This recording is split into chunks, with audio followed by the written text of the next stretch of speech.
Hello बच्चों, let's see this question and ये आपका assertion and reason based question है. So now let's read the assertion. assertion कहती है freedom means absence of constant. Constant का कमी होना ही क्या होता है? फ्रीडम होता है. आप में से बहुत बच्चे को कांस्टेंट का मतलब नहीं पता होगा, तो कांस्टेंट का मतलब होता है ऑब्स्टेकल या कोई भी बाधा. ठीक है जी. तो अगर आपके पास में कोई भी बाधा नहीं है तो इट्स मीन आप फ्रीडम को एंजॉय कर रहे हैं. रीजन दिया हुआ है practically it means absence of interference in our affair by others. यानी कि बेसिकली जो यहाँ पर बोला जा रहा है कि कांस्टेंट नहीं होते हैं, तो यहाँ पे कांस्टेंट का मतलब है कि कोई आपकी जो पर्सनल लाइफ है उसमें इंटरफेयर नहीं करेगा, कोई भी दखल अंदाजी नहीं करेगा. तो देखिए यहाँ पर फ्रीडम की डेफिनेशन देने की कोशिश की गई है.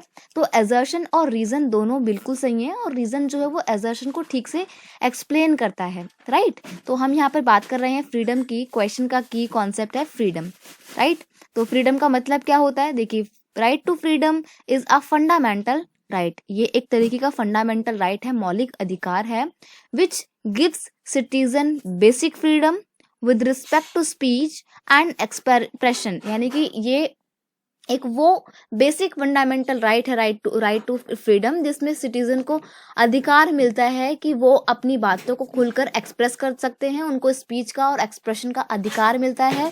फॉर्म द एसोसिएशन, उन्हें अपने एसोसिएशन बनाने का अधिकार है. And freedom of personal liberty, अपनी लेवल पे पर्सनल लिबर्टी, खुद की आज़ादी मिलती है. कोई उनकी आज़ादी पे बाधा नहीं डाल सकता है. इसे बोलते हैं फ्रीडम. तो यहाँ पर जो फ्रीडम की हमारे को बात बोली गई है कि ये एब्सेंस है कांस्टेंट का, किसी भी बाधा से मुक्ति है और किसी भी तरीके का इंटरफेरेंस से मुक्ति है, तो बिल्कुल सही है.